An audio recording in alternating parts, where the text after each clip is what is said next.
The Baltimore Ravens offseason has been one of drama.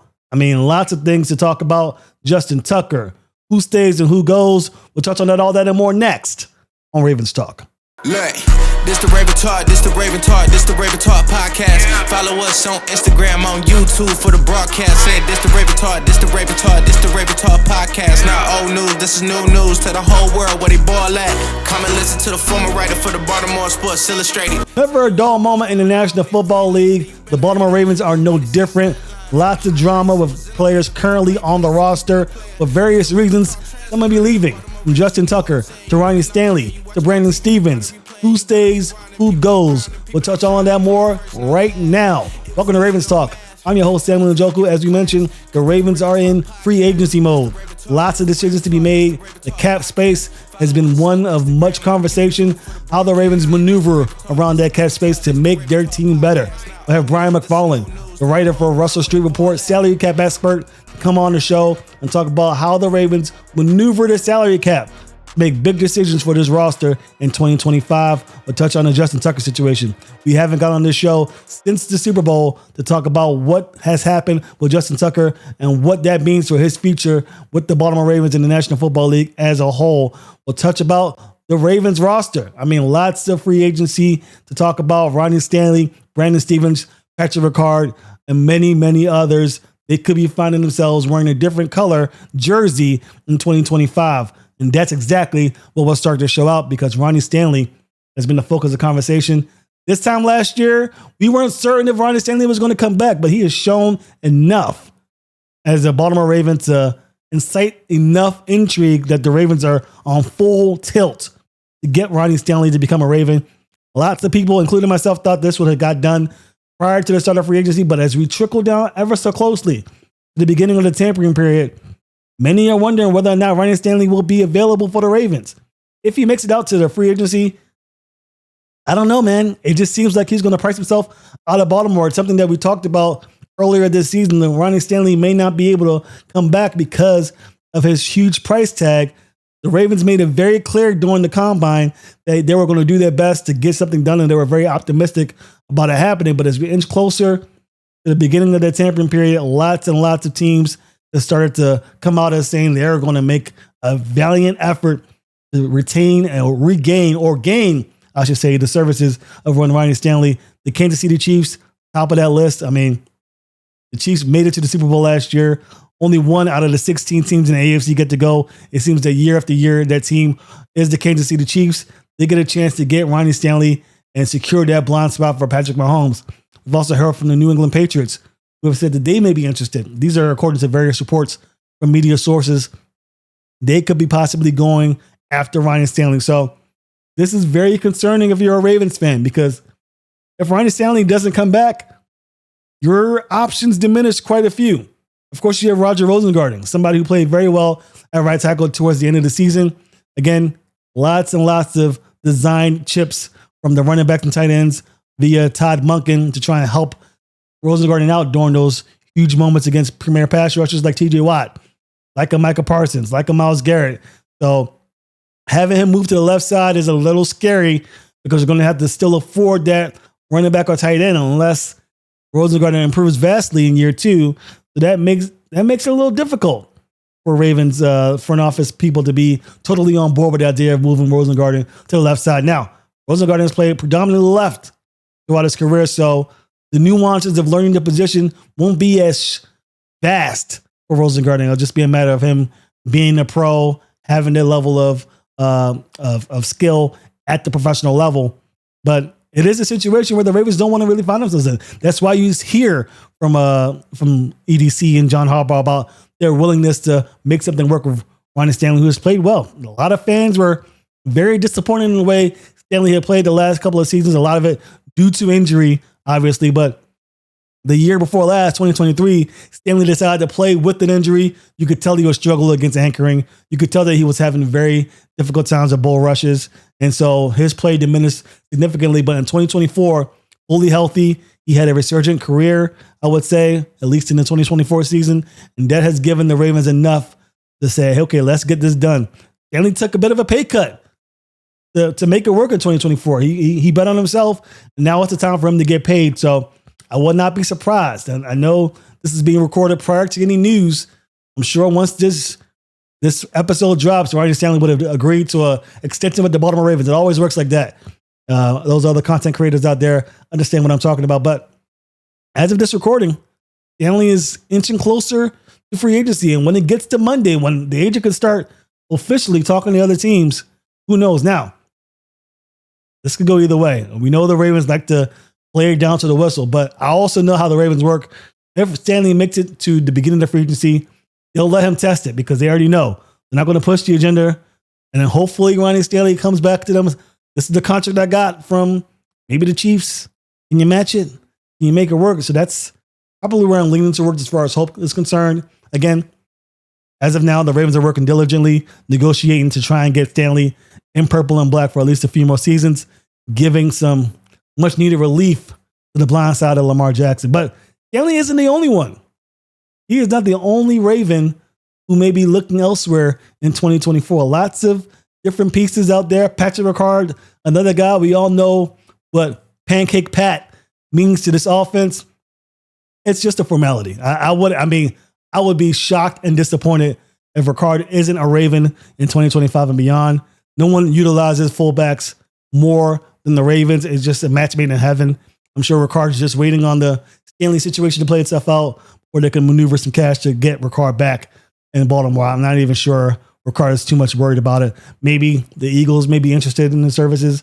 The Eagles run a lot of 11 personnel. Apparently, Saquon runs pretty decently in 11 personnel, so not much need for a fullback there. But there may be some packages where Ricard is asked to do something. Maybe the Eagles can make it work in those heavy sets. So who knows? Again, I just think it'll be shocking to me if, for whatever reason, Ricard isn't a Raven in 2024. Brandon Stephens, another big time name to talk about. I know a lot of fans weren't very excited with his gameplay in 2024, but he was a starting corner in this league, and there have been various rumors out there stating that the market may not be as slim as many had thought for Stephens. Stephens, I mean, we know how Stephens plays. If you're a Ravens fan, you know. He's very well at sticking to that receiver. He doesn't do a poor job of staying with the receiver. It's always about turning his head towards the football that has given him some trouble, at least this past season. So there may be a DB coach out there, defensive coordinator, head coach that says, oh, that's an easy fix. I could fix that up real quick and get him some good playing time. So we'll see what happens. I don't expect Stephens to be back. John Harbaugh did mention during the combine that there's a chance that they could bring him back to be, he has the versatility of a safety in the corner, which I agree with. That is a nice skill set to have. But it was too many negatives in this. The Ravens have a good chance to bring in somebody either through the draft or free agency to fill that cornerback spot. They do have a guy by the name of TJ Tampa, who was very high on last year in the draft, who a year under his belt may have an opportunity to come in. So there's a lot of options. I just think Brandon Stephens' time in Baltimore has come to an end. Crazier things have happened. Crazier things have happened. Maybe Stephens comes back and becomes the fourth or fifth corner, or maybe the spell safety to come in. Who knows? But with the way free agency is going and the way the cap is looking, I would say the likelihood of him being a Raven is pretty minuscule. There's another offensive lineman, not named Ryan Stanley, that is heading into free agency. That's Patrick McCarry. McCarry started at left guard at the Voorhees, had his stint early in the season and did a good job. He started at right tackle. Rosengarten did not get that start at the beginning of the season. Moved to left guard once the shifting of the offensive line was complete and played decent. I mean, I still personally believe that the Ravens would be better if they got a bigger, more athletic left guard. McCarry, though a great athlete, is more of a swing tackle. I mean, he can play any position at that offensive line, but I want a stalwart, heavy-set guard that can move and help out Tyler Lindenbaum, who is very athletic in his own right, but smaller frame. You want a bigger guard to help him in those double teams and move that offensive line around and have that confidence to call these plays where you're asking these offensive linemen to sit back and pass protect for 3 or 4 or even 5 seconds. So I think if the Ravens aren't able to bring Stanley back, you got to make an attempt to bring McCarry back. But if the Ravens are able to get something done with Stanley, I think McCarry will be looking elsewhere in 2025. We shall see. When we come back, we'll touch a little bit more about free agency, but not in the old typical sense. We'll be talking about one Justin Tucker. Unfortunately for him, he's gotten some legal trouble, and it looks like his tenure in Baltimore is in jeopardy. We'll touch on it as much as we can, given the facts, next on Ravens Talk. Welcome back to Ravens Talk. We talked about the free agency period with Ronnie Stanley, Patrick McCarry, Rashod, and a lot of other players who can maybe find themselves in another colored jersey in 2025. There's another player that could be finding themselves out of a Ravens jersey, and that is one Justin Tucker. We haven't had a show on this podcast since right after the Ravens lost to the Buffalo Bills in the divisional round, so I haven't really had a chance to talk about this Justin Tucker situation, which is really come out of left field for the Baltimore Ravens, for one. The Ravens have already mentioned it, and I'll get into the details first before commenting, because some may not know. Maybe you're living under a rock. Maybe you're not really a Ravens fan and don't know what's going on. So the scoop is the Baltimore Banner, a respected newspaper outlet there in Baltimore, stated that there have been many instances of Justin Tucker dealing with a massage therapist, a la the Deshaun Watson situation, where he would expose himself to these therapists without their consent, felt uncomfortable, and he was either banned from these establishments or not dealt with that specific therapist in the future. And there have been a lot of facts thrown out there and some instances of Tucker saying his side of the story or what have you. The bottom line is the Ravens were told, or the Ravens tell us, that they were unaware of the allegations until the Banner newspaper released that statement. And, let's just keep it a buck. I'm not 100% sure that's accurate. I find it hard to believe. In fact, there's been plenty of instances on social media where this has been released, and lots of instances on Reddit. If you do your due diligence, you'll see and you hear about these things from various people. It wasn't a well-kept secret, I'll tell you that. You're not from Baltimore and you're wondering if this came out of left field. Not really. I mean, the fact that this was confirmed by the Baltimore Banner is newsworthy, because all of that stuff was just rumors. But if you're going to tell me that you didn't even know that these rumors even existed, I find that very hard to believe. The Baltimore Banner did their due diligence and they found that a various number of therapists, not just one, I mean, multiple therapists have come out recently as far as this recording has stated that there were, in fact, dealt that unfortunate situation occurrence with Justin Tucker. Tucker has done a decent job of going out to various outlets. I think Outkick, I believe, is the name of the establishment. Correct me if I'm wrong in the comments. And made his case, stated that he, in fact, has not done anything as of that to that extent. Not surprising to hear him say that. Of course, he's going to defend himself. His wife has also gone on record to saying that he believes and supports her husband, which also, no surprise there. There have been some faxes or emails or what have you from the establishments that say that it banned him, wishing him well, showing receipts, tax forms, that he still frequented those establishments even after said ban was levied. So very interesting situation right now for Justin Tucker. Tucker didn't have the greatest of years in Baltimore, and we've seen how teams react to these type of stuff when the player isn't playing as well as his contract would dictate or as well as they believe he should. So that's very interesting development. We'll see how the Ravens react. We know the Ravens are going to wait until the NFL begins their investigation or concludes their investigation. We know the NFL has already begun their investigation in the Justin Tucker situation with this massage saga. That investigation has not concluded yet. Find it. I think that the Ravens are going to wait, and they've already stated that they're going to wait to make the decision. If the NFL decides to suspend Justin Tucker, obviously the Ravens are going to be left with no choice but to release him. I think a suspension isn't going to do them any good here. They quote unquote have a zero tolerance policy for these matters, so they will want to keep face and decide to release him and look to the draft. I think the Ravens have already said that they're going to be looking at kickers in this upcoming draft. That tells you where their mindset is heading into this, but they don't want to take the brunt of the blame. So they'll wait for the NFL, and that's what the NFL is there for, to take pressure away from the team. But, and no one has really talked about this, but let's talk about it here on the Ravens Talk Show. If the NFL decides there's not enough evidence to show any wrongdoing with Justin Tucker. We're going to not suspend him. We're going to push the onus back on the team to decide whether or not they should discipline Justin Tucker. That's a lot of pressure. That is a lot of pressure on a team that has a zero tolerance policy. Yeah, the NFL didn't find anything wrong. The Baltimore Banner got testimony from these people, and so now it's a hearsay, he say, she say type of deal, and we know how that usually goes. So the Ravens will have a choice. Do they believe Justin Tucker in that instance and just let him play with all the negativity surrounding him, all that bad PR, or do they release him? I think regardless of this, Justin Tucker is not a Raven in 2025.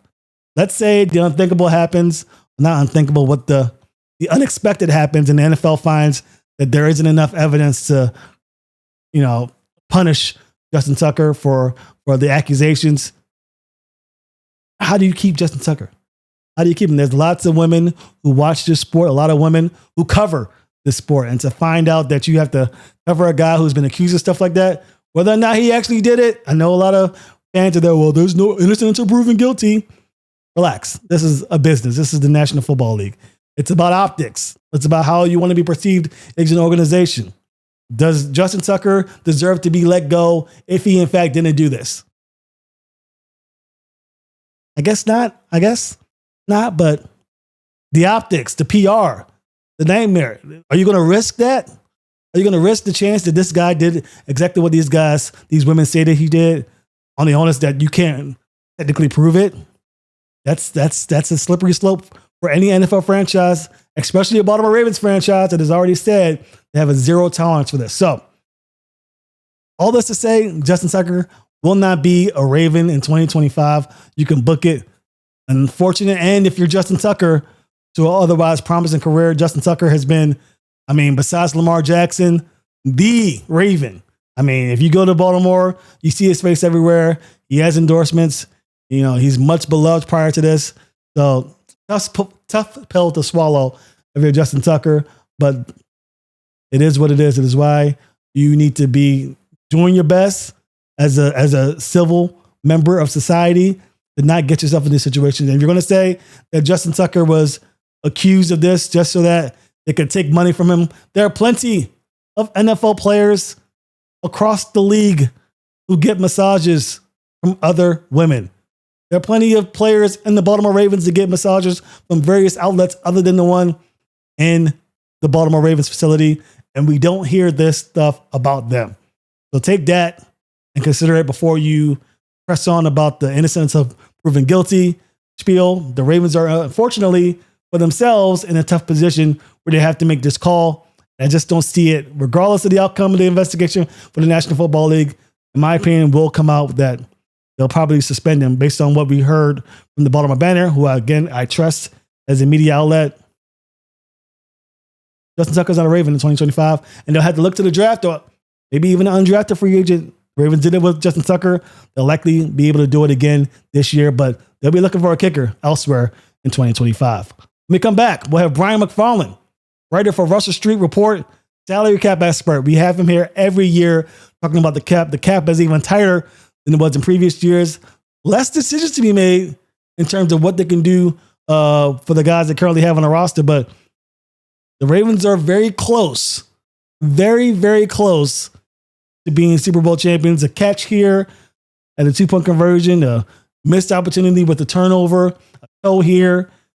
Outcome of 2024 could have been very different. So that means that the Ravens are very close to getting the job done. Will there be a player in free agency that's not wearing purple in 2024 that could be doing so in 2025 that can make the difference for the Ravens to hoist the Lombardi Trophy in San Francisco in Super Bowl 2026. I don't know the exact number. I lose track of the numbers at this point. But we'll touch on it next with Brian McFarland next on Ravens Talk.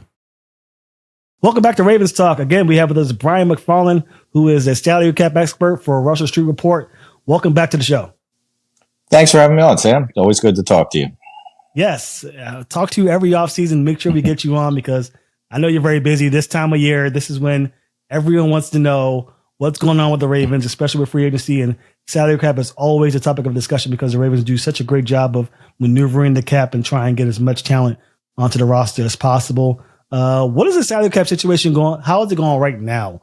prior to any major signings. As of this recording, Ryan Stanley hasn't signed an extension with the Ravens. Sure. So, I always say at this time of year, it's a 1 day snapshot and it could be 1 hour snapshot because it could change drastically in any minute. So right now they're a little over about 10.5 million, in cap space. It was a little over 12. It's come down because Stanley's contract has technically voided. He's still not a free agent until next Wednesday. But I should say his 2025 year has voided. And Nelson Aguilar's years have voided too. So they come off the cap. They get replaced by two guys making the minimum. So that drops at about 1.7 million from where they were. So that's where they are now. We're still waiting. Two big pieces, I guess, before we get to kind of the bottom line. We need to know what kind of restricted free agent, tender they're going to use on our Darius Washington. The low tenders, a little over 3 million. The second round tenders over 5 million. The reason they would consider the second round tender is there's no draft pick compensation, for the low tender because he was an undrafted free agent. Normally the draft pick compensation is the round the player was drafted in. That would leave them exposed, I guess, to an offer sheet that they could still match, but they wouldn't, there's no reason for a team not to make an offer because they're not going to lose a draft pick. If they use the second round, which is, hefty, it's $2 more million, but no team is going to put an offer sheet out and give up a second round pick for Washington. No offense to Washington. So, so that's that piece. And we're still waiting for the incentives adjustment. We're guessing that's going to be kind of a negative 3 million. So once those two, assuming it's around the negative 3 million and assuming they do the 5 million, tender on Washington, then we're down to, 2 to 3 million in cap space. So that's kind of the starting position. And now obviously, there could be restructures that have happened that just haven't processed, extensions you'd hear about because the agent would be trumpeting them generally. So those kinds of things we're still waiting for. They don't have to be under the cap until next Wednesday at 4:00. So they've still got almost a week to get everything straight and then, create cap space. And even if we did hear tomorrow that they've signed Stanley, again, that would put them over the cap likely, but they don't have to technically be under the cap, until next Wednesday at 4. Yeah. And that's a big thing because as you I'm sure know, and many Ravens fans do know, they got to sign their draft picks. I mean, once the draft rolls around, then they have to sign their draft picks. Do you know how much space is usually necessary for a team to sign all their draft picks? Yeah, so they will have, assuming they use the same 11 picks they have, which is probably unlikely, but it's probably not going to change drastically. But their rookie cap will be about $12.4 million. But because of the way the rule of 51 operates it this year, only the top 51 cap numbers count against the cap. So most of, and they have, they're probably going to have 4 6th-round picks, 1 7th-round pick. So most of those guys won't actually count amongst the top 51. So you don't need the whole 12.3 million in cap space. So they're probably going to need about 3 to 3.5 in actual cap space because only the 1st, 2nd, and 3rd, and maybe 4th-round pick, and the 4th-round pick's pretty late. So probably not even that pick will actually count amongst the top 51. Oh, wow. That's good. I always learn something new. It's a cap within a cap. Yeah. Yeah, that's nuts. I didn't even realize that the bottom of the draft wouldn't count because I did know about the rule of 51, but I didn't even put 2 and 2 together. So that's something interesting for Ravens fans to note. Okay, well, let's talk about the cap afterwards. I know there's not a lot of cap space, but there are some contracts with the Ravens right now that they can use to maneuver and kind of create some cap space. So there are 2 or 3 players that you recognize their potential restructuring, maybe even some extensions that you probably predict kind of raise that cap for them. Yeah, this offseason is kind of weird in a way because there's very few candidates for cuts. Arthur Millette might be the only one, and it's only about 2.25 million, so it's not a big cap savings. But he may be displaced on the roster at this point. So that's really the only cut that's out there. And then their offseason really comes down to about 5 contracts. Lamar's, is that going to be an extension or a restructure? Hopefully an extension, but if not, then they can always restructure. Marlon Humphrey, same thing, extension or restructure. Extension for Derrick Henry. which probably got a little more difficult with Saquon Barkley's big deal, from yesterday, the day before. Adafe Owe, he's got a $13 million cap number. Would they want to try and extend him now before he becomes a free agent next year? And Roquan Smith would be just a plain restructure. So there could be some significant savings there, cap space created. It's just a matter of extensions are always going to be better than restructures, because you're adding years on with the extension, spreading that money out, while still lowering this year's cap number. I'm very interested to see if the Ravens do, in fact, extend Lamar Jackson. It's only been 2 years since he signed that huge contract, but his cap is about $43 million, the cap hit, I believe, right now, and it's going to raise to about $70+ million, $75 million next year. Yeah, so that's why. I mean, that was kind of. I was going to say the agent, but Lamar didn't have an agent. But that was kind of one of those trigger things of, and maybe that was one of the way the Ravens sold it to him too. Look, we're going to structure this, so we have to redo this.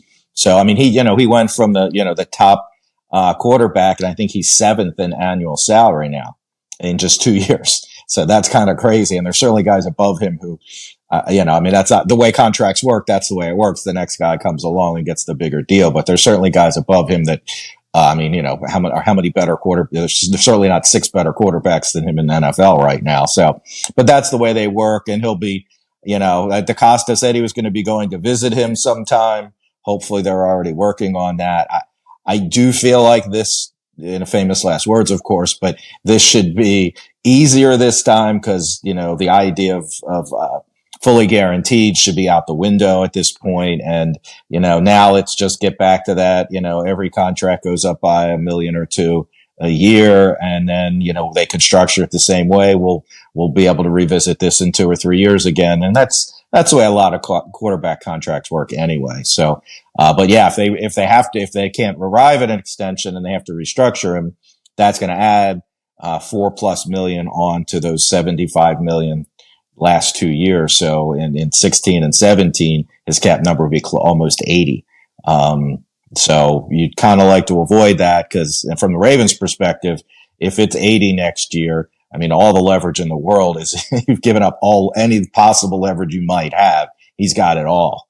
And not that he's not deserving of it, but that's kind of one of those things you'd kind of like to have a little leverage as the Ravens to try and work a deal out. Is there a con to restructuring it now and then extending next year for the Ravens? Or I'm assuming it's obviously more beneficial for the Ravens present day to extend now, but is there a maneuverability issue with the cap if the Ravens decide to restructure this year and then go for the extension in 2026? I mean, it kind of amounts to the same thing. I mean, either way, you're going to create about the same amount of space this year. It's just that keep in mind that part of his deal, they cannot use the franchise tag on him in 28. So you don't want to keep pushing it out. And, if you can't get it done next year, then in 26, then you go into 27 as essentially a lame duck. I mean, he's got 1 year left and then who knows? And you certainly don't want to lose him. So, it's better to, give him that, $50 million check this year, I think, or 60 million even, when you extend him. So, I think, and I'm sure he won't mind that either, but it's just a matter of finding that middle ground, which was elusive the last time. But like I said, I feel like it should be easier this time, but who knows? I feel like it should be easier too, but I haven't heard much. I've inquired to my various, I got point of contacts throughout the organization, and I haven't heard anything significant. So very interesting to see what the Ravens do. I think they do need to touch that contract. You mentioned there are 5 contracts that are of value for the Ravens to actually look at. And I know Lamar Jackson's at the top of that list, but also you mentioned Derrick Henry's contract. He needs to be extended, I believe. Saquon Barkley just got his extension. But you mentioned that it might be a little more difficult for the Ravens to reach an agreement with him. I'm pretty sure you're at the same boat as I am that it's going to get done. But I think that number that Saquon Barkley received makes negotiating a little more challenging for the Ravens. Yeah, for sure. I mean, I when I was looking at it, I mean, Henry's present deal averaged just $8 million a year. The base deal, there was incentives as well. But, so, I mean, he was definitely due for a raise. Barkley's prior deal was basically about 12.5 million, averaged about 12.5 million. So I was thinking if you bump Henry up to that 12 to 13 million in that range, you're giving him almost a 50% raise on what his prior deal was. And, that just seemed like the sweet spot. Well, that data point is gone now. Oh, yeah. So, and now we don't know what we don't know what Barkley's deal looks like. It could be heavily backloaded. That's what happened with Christian McCaffrey's deal. He averages like 19 and a half. And of course, both of those guys are pass catchers too, far younger. Of course, Henry's never had any real injury history either. But I don't think he's going to get anywhere near those numbers. But, do we go from the hope, I guess is not the right word, but estimating, 12 to 13, are we looking at 14 to 15 now, 15 to 16? I wouldn't think it would go over 16 because of the age difference and, because Barkley's, a pass catcher that Henry really isn't. But I was thinking, a 2-year extension. So that would have him under contract for 3 years, figuring, he keeps himself in great shape. So you're pretty much guaranteed to get 2 good years out of him. And if the 3rd year you have to move on, then it's not going to hurt your cap too terribly. It's just a matter of where that price point comes down. Yeah, I was hoping to be around that range. I'm thinking maybe 17. I don't know. He's that Barkley contract really did do a number. I think it did. I'm amazed at how many fans out there are like, oh, it doesn't matter. He says he wants to retire a Raven or, finish his career in Baltimore. Like, there are a lot of players say that. They mean it, but money still talks. And if he thinks he's worth 17 and all they're offering is 13, then you're probably not going to get a deal done, and he'll move on after next year. So, hopefully it's not that way. And, is he going to give us a hometown? I saw a hometown discount. I'm like, he's been here for 1 year. How is that? This isn't his home yet. He said he wants to stay. He loves the offense, obviously. And, Lamar's presence, I think, is great for him for putting up numbers, obviously, but this isn't his hometown. So why he's going to give us some great discount after 1 year? Hopefully he will, but I'd be shocked if it's, anything lower than that 12 to 13. I'm still hoping somehow it ends up there, but I agree with you. I think it's going to be higher for sure. Ravens fans are most amusing in February and March. Gosh, yes. Hilarious to deal with on social media. I'm sure you of all people have dealt with that. So interesting. I agree with you completely. The hometown discount does not apply. He almost got the Offensive Player of the Year award. He's going to want money. Sure. He has an agent that's going to be pushing for that. So he was only like 80 yards less, rushing yards at least, less than Barkley. Barkley just got over the 2,000 and Henry was at 1940 or something like that. So actually more like 60. Now, obviously, again, the receiving yards are different, but I don't, coming off of that kind of year, I don't see why you would give anybody a hometown discount when, as a running back, your career, your shelf life is arriving pretty quickly at this point, Absolutely. Okay. Well, one more player to talk about extension wise is Marlon Humphrey. Very interesting candidate. This time last year, I was thinking this may be the year that the Ravens move on from him. He had a bounce back year. Also, the regression of Brandon Stevens kind of put the Ravens in a bind when it comes to Marlon Humphrey. I think they need to get an extension done with him as well. A lot of fans are kind of iffy on that, but with Nate Wiggins' emergence after this year, it may be a situation where the Ravens decide to just hold out. But the cap savings is a big thing. Keeping Marlon Humphrey at that slot corner, I believe, is going to be huge for them. What are your thoughts on his contract? Yeah, I mean, he's got 2 more years left, so it's not like you need an extension, you have another year to secure him into the future if you decide not to. But there is decent amount of cap savings there as well. So, he seems like a guy that wants to be a lifelong Raven. Again, you'd probably get more of a home discount out of him, possibly. Yeah. Not saying he would, but I think, he kind of indicated, something about his contract. He's always very cryptic, obviously. You never know exactly what's going to come out of his mouth, but, he seemed to indicate he was interested in it. And I think that would make a lot of sense. He seems like a guy also that could move to safety at some point, kind of the Rod Woodson type, where, if you lose a little bit of the speed, he's a cerebral guy. He seems like, spacing wise, safety would be a, great spot for him.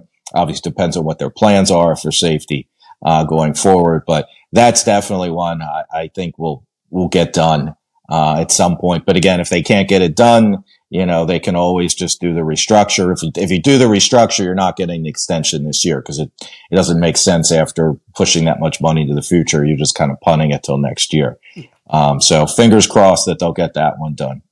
I hope so. I like Marlon. I think he got a lot of flack last year. I think injury was a lot to do with I think the injury is a lot. Yeah. Same with Ronnie Stanley. And let's talk about Ronnie Stanley because we're in there. I know this is recording on a Thursday, so this gets pushed on a Friday. Who knows what happens? But as of now, Stanley isn't necessarily a Raven in 2025. Right now, he's still subject to reach free agency on Wednesday of next week.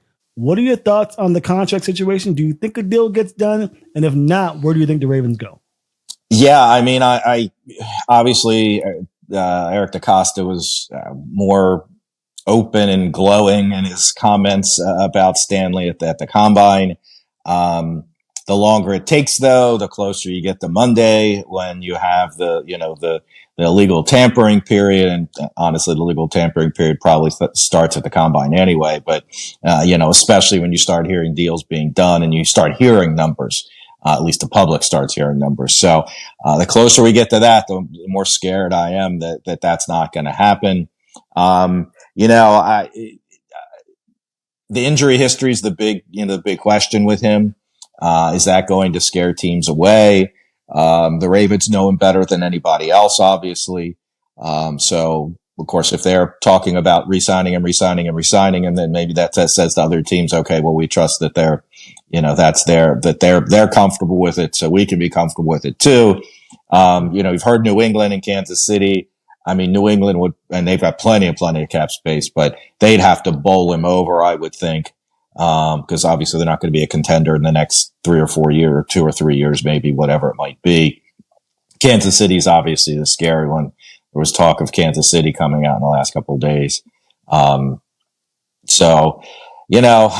just as I think he's probably, the more competition there is, that puts him more in the 20, 22, 23 range. I mean, this present deal was 20. And they didn't get their money's worth out of it, granted. But I was kind of hoping it would come in, in the 17, 18. But if there is competition, now who knows? Maybe that's his agent out there going, and maybe Kansas City's not that interested, or, you never know, if this is truly coming from a team, or an agent is saying, well, I know this team and this team and this team is going to be interested. So his agent doesn't seem to be one from I don't know who she is exactly, but she doesn't seem to be one that's always out there, blowing her own horn, so to speak, of, look at me. So, some agents are very much have the ears of the media. So she doesn't seem to be one, but who knows? Yeah, I just don't know where the Ravens go if they decide to, walk away. I won't say decide to walk away if they're unable to come in terms of an agreement. Rosengarten obviously has some experience at left tackle. He can move there, but I think the Ravens really would love to have Stanley back, and I think that's why they've been so aggressive prior to the start of free agency. One guy that they haven't been very glowing about in the combine when talking about him is Mark Andrews. Many media members asked about Mark Andrews. They were very glowing for Ronnie Stanley. Felt like more of a departure farewell speech coming from EDC and John Harbaugh in terms of Mark Andrews' presence with the Ravens in 2025. Do you expect the Ravens to move on from him based on the cap number? And if so, what compensation do you think they'll get for him? Yeah, I mean, I think so. Now, maybe that was, DaCosta generally doesn't say things without a plan, just doesn't say things. He's not one to just spout off and, after the fact, go, oh gosh, I shouldn't have said that. So I don't know if that was, if they're trying to get some kind of deal with, some reworked deal with Andrews, and they, okay, well, we don't really need you. We'd love to have you back, but we don't really need you, if that, so maybe putting it out there publicly that way. I don't know that that's the case, just a thought, but I think, they have to decide, is it Andrews or Likely at this point? You're not going to re-sign both, because one of them they both want to be the number one guy. Nobody wants to be Robin and to the Batman at this point. and Likely's obviously 3 or 4 years younger at this point. So it seems like that's the right play. Now, compensation. I mean, obviously trades are all over the place. Deebo Samuel went for a 5th. I don't know for a tight end. Can he get? I was hoping a 4th, but I'm thinking it's probably more in that 5th range. Again, I see fans, 3rds and things like that, and I'm like, there's no way they're getting a 3rd unless EDC pulls out the kicker he got the 5th for somehow a few years back. But Crazy. I don't see that. I don't see a 3rd happening now. It could be some kind of pick swap. Maybe it's Andrews and a 6th for a 4th, something like that. They seem to be, all teams seem to be doing more of those kinds of things as opposed to just a straight, draft pick for player, 1-to-1. So, I would think a 5th. Maybe they could get a 5th and a 7th, or a 5th and a 7th 2 years from now, or something like that, just to get a little more out of it. But certainly wouldn't be a high 4th. I don't think. It obviously depends on who they're trading with, but 3rd definitely not. So I think 5th is probably the best they'll see. Yeah, I don't think we'll see anything higher than a 4th. I think 5th is probably the sweet spot, and I also believe that the release of Evan Ingram did not help things for the Ravens at all, because now you have a guy who, not up to the par of Mark Andrews. I'm not going to say that, but certainly near the top 10 of the tight ends in the league. And now he's able to be occupied or able to be acquired without giving up much draft compensation. So I think that works to the detriment of the Ravens as well. But yeah, I think Mark Andrews played his last down with the Ravens. Unfortunately for him, the last down was the dropped 2-point conversion. And that's no way to end the story here in Baltimore. That sucks. Yeah. It is business. Okay, yes, it is. Let's stop talking about the guys we have currently and start talking about guys who think may be coming to Baltimore. I hate to put you on the spot. I know you're a numbers guy, but I know a lot of Ravens fans have been chirping, talking about all of these players. You got Jai Alexander. Kevin Oestreicher loves Jai Alexander. Shout out to Kevin Oestreicher. You got Micah Parsons, who people talked about a little bit. Myles Garrett. Joey Bosa just got released. Lots and lots of guys. Even some chatter with Tyreek Hill. Don't think that's going to happen, but lots of big names out there. The cap situation leads me to believe that none of these big name guys are going to get acquired. But I want to get your thoughts. You know more about the cap than I do. Do you think any of these guys could potentially be brought in if some maneuverability is done with the current cap? Yeah, I mean, teams can generally always acquire somebody if you really want to badly enough. You can move numbers around and cut guys and restructures. I don't, DK Metcalf would be a great name. I don't, because he's seemingly on the market now. I don't think Parsons is ever going to hit the market. Just like, I don't know that Garrett's going to hit the market, but he's not coming here. Yeah. Trey Hendrickson would be great. He's not, they're not going to trade him here either. I would be very happy to see Hendrickson and Garrett out of the AFC North though. And hopefully out of the AFC period. That would be very nice. The one name I kind of Joey Bosa's too injured. I mean, obviously when he's healthy, but the last 3 years, I think he's played in less than half of the games. Yeah. So, and his sack numbers, well, they're down because of less games, but also the rate is down a little too.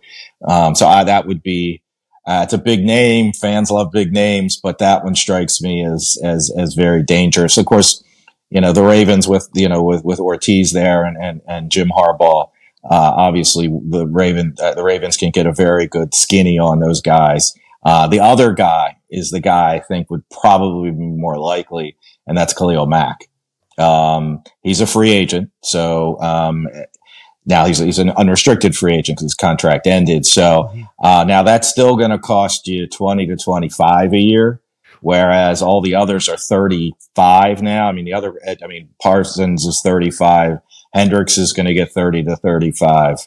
DK Metcalf's probably going to get 30, are you going to, they want a first and a third because obviously you got to ask, you got to ask high, but they're asking for a first and a third, and then a team's going to trade that and then give them 30, then pay 30 million a year. I don't see that happening. That kind of deal generally brings the trade value down. So So, I mean, Max seems like the guy to me. He had 17 sacks last year. I think it was. That was kind of a resurgent year, but he seems like the kind of guy they bring in towards the end of the career. I think they'll draft one high too. So you'd have Mack, you'd have Van Noy, Owe, Robinson, and then, rookie first or second or third round pick. I think it's a good mix, for the edge. Mack has been pretty durable over his career. So, although I guess was he about 34 now, 33, 34? I'd have to check on that. So that's the only scary part of it. But, that's the one name that and it obviously fits a great need there.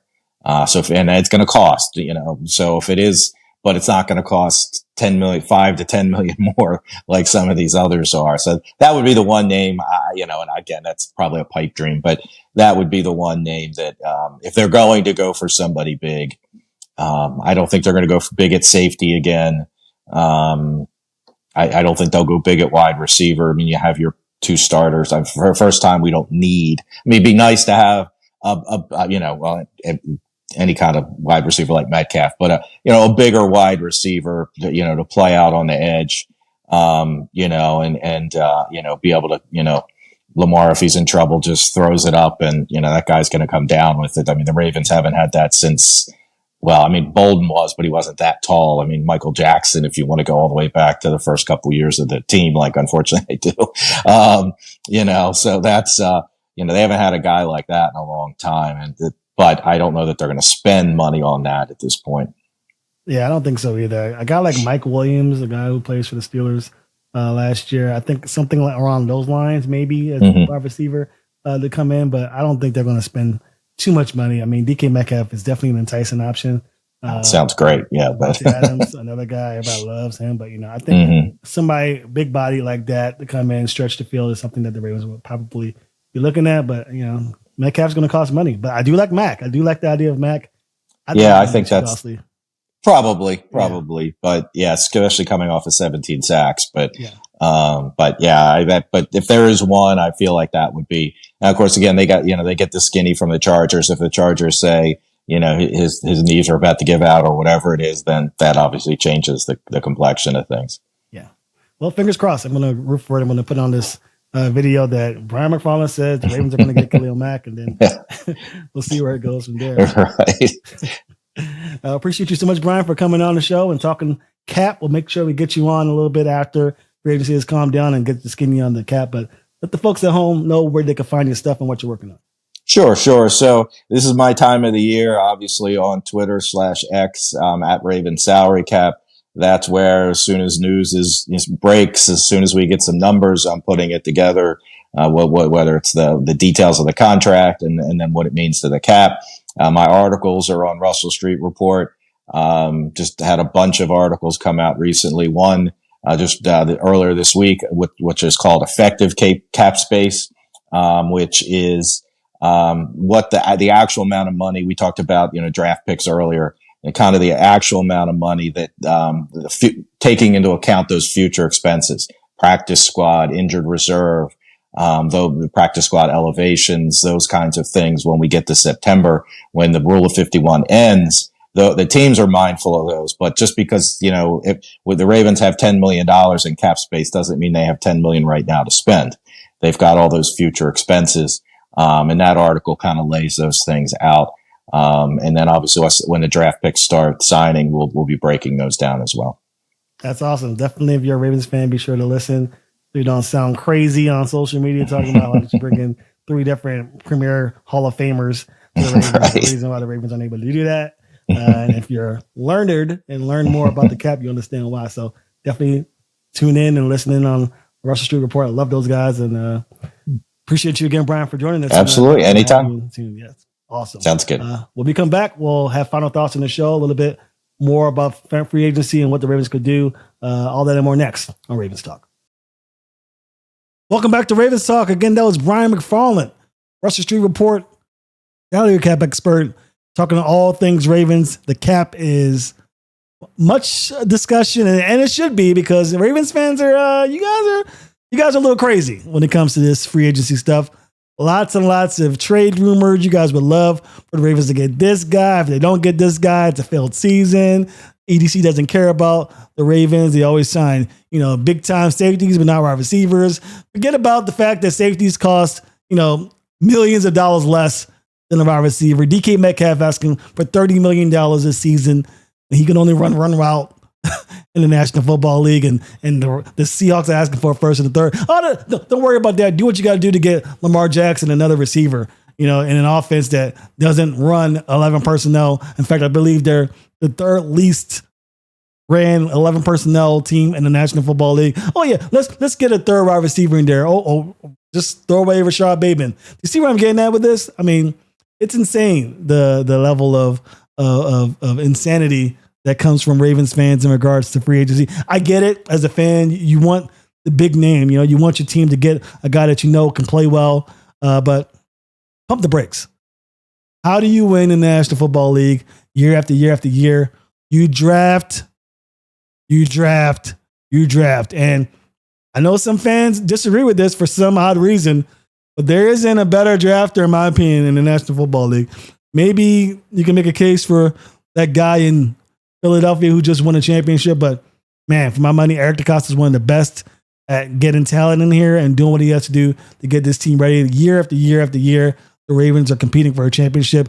It's because the Ravens are drafting talent and finding ways to keep their own instead of looking for outside resources to garner some talent. So I don't think the Ravens are going to do much in free agency. We talked about Khalil Mack potentially being a guy to come in. Even that is far-fetched. I know Brian would love to have him in there, and I guess the Ravens may make a push to have another pass rusher in the rotation, but how much money are you really going to spend for these guys when you can get somebody potentially, if you like, in the draft to get in here and do damage that way, cultivate him, build him up, get him ready. Remember, Max Crosby was the 4th round draft pick. He was a 4th round draft pick. Teams didn't think that he was going to be good enough to be a starter. He just signed a massive contract and one of the best pass rushers in the league. So you're going to get your guys in the draft, get them for cheap, use them up for 4 or 5 years, have the cap work in your favor, and then if you think they're good enough to be a Raven long term, you sign them to a contract extension. But finding guys who used to play for the Cowboys or, Trey Hendrickson and Myles Garrett inside your own division, trading who knows what to garner their services, and then to sign them to a $100+ million deal, it just isn't good football optics. I know the Eagles got themselves a championship doing just that, but that is an anomaly. Usually teams continue to be great by continuing to play the game the right way, and that's via the draft. The Eagles are going to find themselves in a world of hurt later on. You kick that can down as long as you can, but eventually the tool comes due. You're going to have to pay up, and you're going to find yourself in a long cycle, lots of years of poor professional football. Just ask the New Orleans Saints, who did something very similar and have yet to find themselves back in the postseason. Won't have that with the Ravens, and that's because they know how to do their work in the draft to get the talent that they need to compete for a championship. That's my little spiel, but that's going to do it for us here at Ravens Talk. The free agency period is underway. Maybe I'm wrong. Maybe the Ravens go out the norm and they trade for a DK Metcalf. Maybe trade for a Jair Alexander. Maybe they sign a Joey Bosa who's injury prone, but sign him to a big deal and get him in here, and everything's dandy. But I'm just going to say that most likely that's not going to be the case. Hasn't been for many years. I don't see that changing now. We'll be back when the draft is about to start, talking all about Ravens football, who those guys that I talked about come in and, for the cheap, experience a football franchise quite like the Baltimore Ravens and get themselves ready for competing for a championship in 2025, 26, and what have you.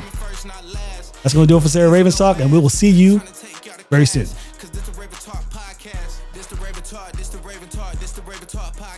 Follow us on Instagram, on YouTube for the broadcast.